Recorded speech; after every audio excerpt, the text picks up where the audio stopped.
Hi you guys, it's T.A. Megan. I got another book for you. All right, it's called A River Ran Wild by Lynn Sherry.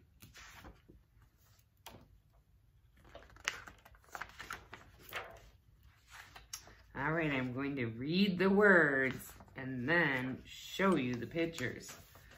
Long ago, a river ran wild through a land of towering forest. Bears, moose, and herds of deer, hawks, and owls all made their homes in the peaceful river valley. Geese paused on their long migration and rested on its banks. Beavers, turtles, and schools of fish swam in its clear waters. Oh, it's absolutely gorgeous.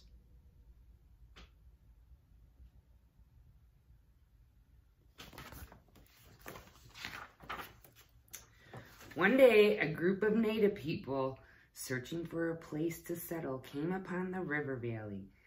From atop the highest mountain, known today as Mount Wachusett, they saw the river nestled in its valley, a silver sliver in the sun.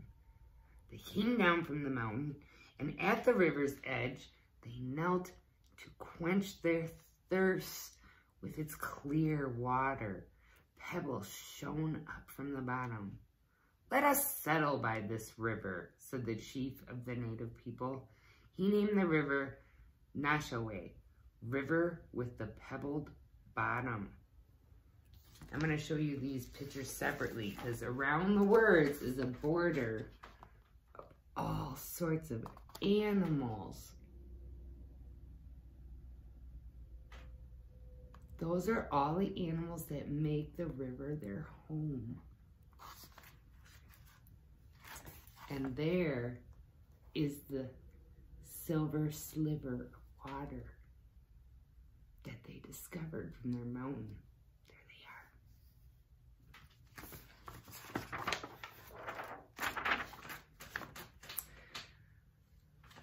are. By the Nashaway, Chief Wiawa's people built a village. They gathered cattails from the riverbanks to thatch their dwellings. In the forest, they set fires to clear brush from the forest floor. In these clearings, they planted corn and squash for eating. They made arrows for hunting and canoes for river travel. When the Native Americans hunted in the forest or caught salmon in the river, they killed only what they needed for themselves for food and clothing. They asked all the forest creatures that they killed to please forgive them. The Nashua people saw a rhythm in their lives and in the seasons. The river, land, and forest provided all they needed. Now on this page around the words are a whole bunch of Native American tools.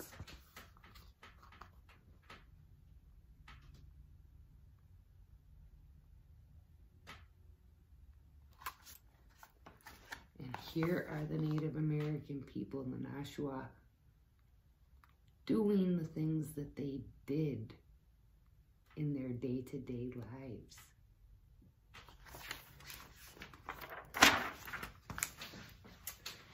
The Nashua had lived for generations by the clear, clean, flowing river. When one day a pale-skinned trader came with a boat full of treasures, he brought shiny metal knives, colored beads, and cooking kettles, mirrors, tools, and bolts of the bright cloth that he wore.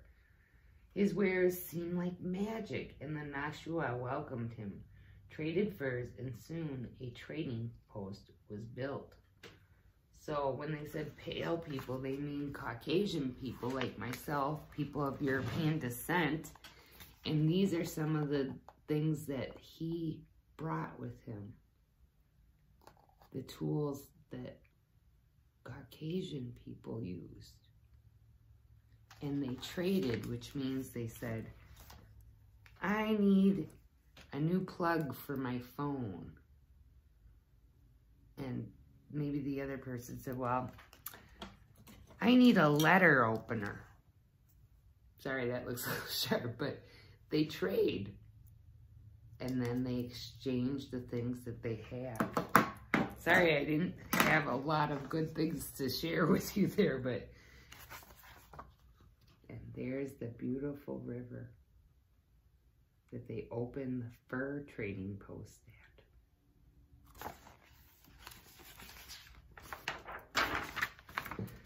All right. In the many years that followed, the settlers' village and others like it grew, and the Nashaway became the Nashwa. And the settlers worked together to clear land by cutting down the forests, which they thought were full of danger, wilderness that they could conquer. They hunted wolves and beaver, killing much more than they needed to for their pelts. That's the fur. Extra pelts were sent to England in return for more goods and money. The settlers built a sawmill along the river, which the Nashawa's current powered. They built dams to make the mill ponds that were used to store the water. They cut down the towering forest and floated tree trunks down the river. The logs were cut up into lumber, which was used for building houses. So when those Caucasian people came, they brought all of this industry, and they were killing more animals than they really needed just to get more money. And here is the sawmill and the farms that they're cutting down and making pollution, it looks like, because look at all that smoke in the air. They're cutting down all the trees along the river so they can utilize it. And they changed it very much so. The settlers built fences for their pastures, plowed the fields, and planted crops. They called the land their own and told the Native Americans not to trespass. Hunting land disappeared as the settlers cleared the forest. Native American fishing rights vanished as the settlers claimed the river. The Native Americans' ways were disrupted, and they began to fight with the settlers. The wars raged on for many years, but the Native Americans' bows and arrows were no match against gunpowder, and so the settlers' rifles drove the Native Americans from the land. Through 100 years of fighting, the Nashua was a healthy river, sometimes dammed for grits and sawmills, but still flowing wild and free. Muskrats, fish, and turtles still swam from bank to bank. Deer still came to drink from the river, and the owls, raccoons, and beavers fed there. So, even though the Native Americans were there first, the settlers came and built all of these things and tore down things, but it didn't stop the river. The river kept going. Even though they tried to stop the water flow, it kept going. And here we could see Native American people and the settlers. And the settlers said, "No trespassing. You see this fence? That means that's our land." Which Native American people probably didn't really understand because they saw the land for everybody, didn't they? Well, at the start of the new century, an industrial revolution came to the Nashua banks and waters. Many new machines were invented. Some spun thread from wool and cotton. Others wove the thread into cloth to make things. Some machines turned wood to pulp, and others made the pulp into paper. Leftover pulp and dye and fibers were dumped into the Nashua River, whose swiftly flowing current washed away the waste. That's what they thought. So anyway, here's around this page is all the different inventions that were happening and the fashions in the different buildings. and they were polluting the water with the waste. See here, this is one of the factories that they built during the Industrial Revolution, and it's pumping all that dirtiness into the beautiful clean water. And here's a dam that they built to control the water.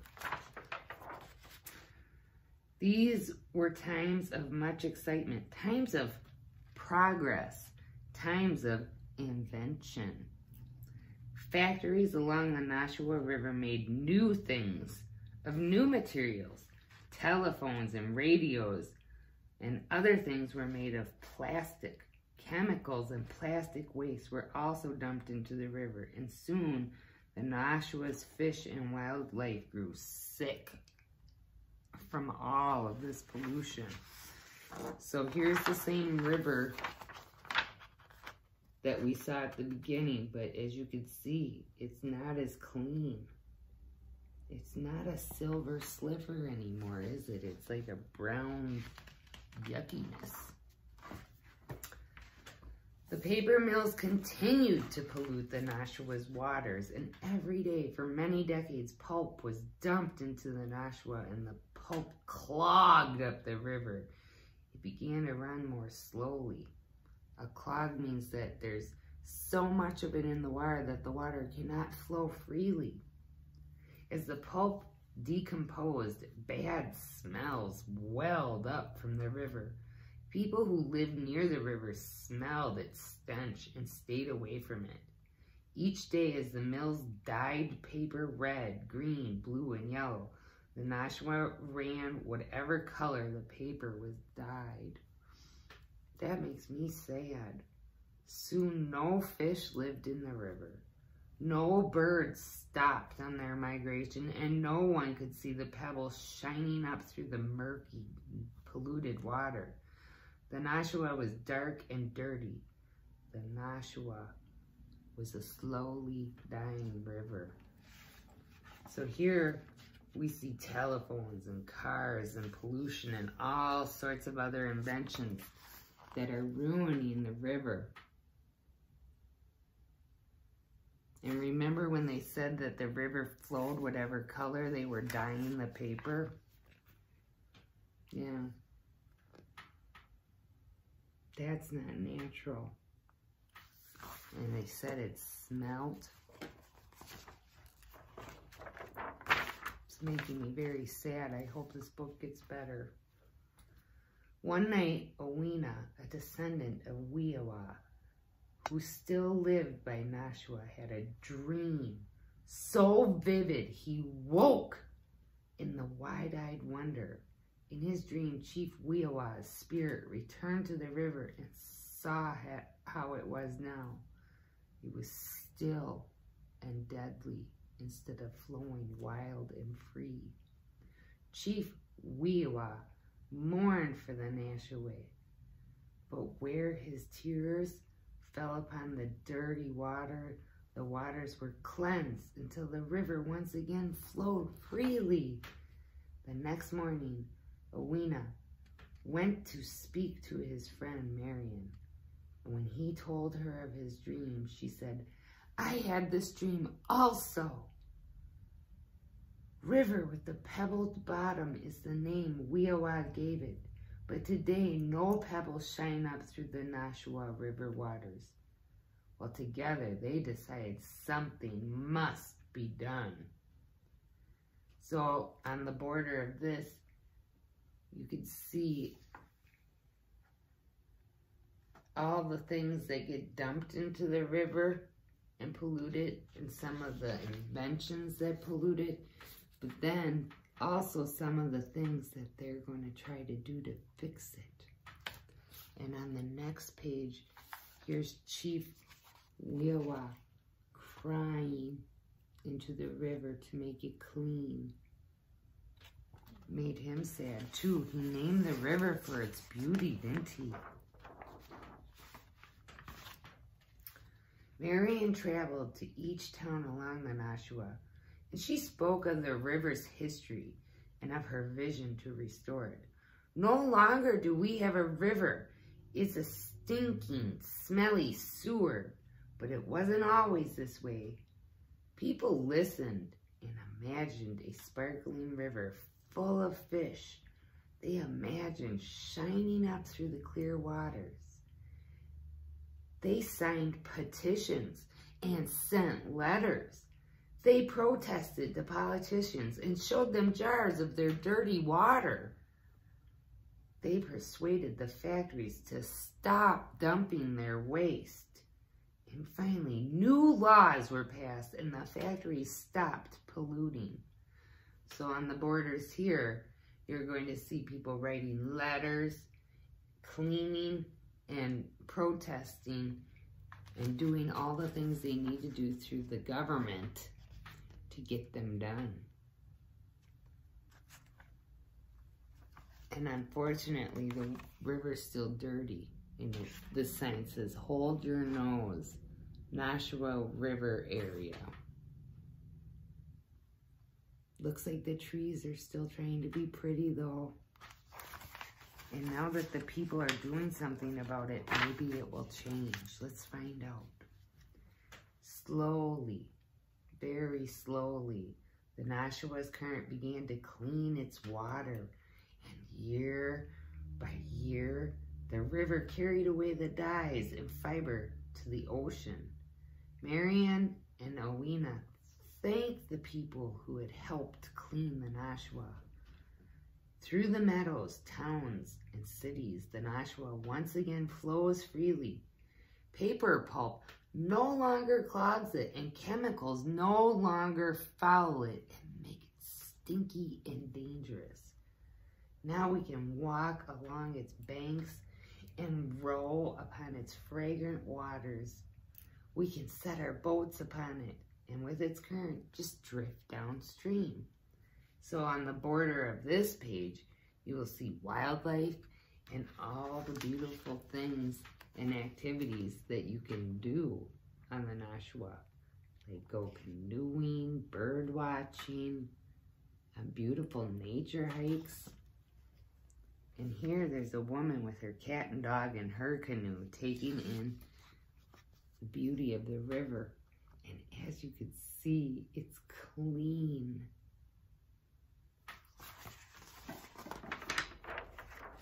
Once again, the river runs wild through the towering forest. Greenway, red-tailed hawks, and barred owls live here.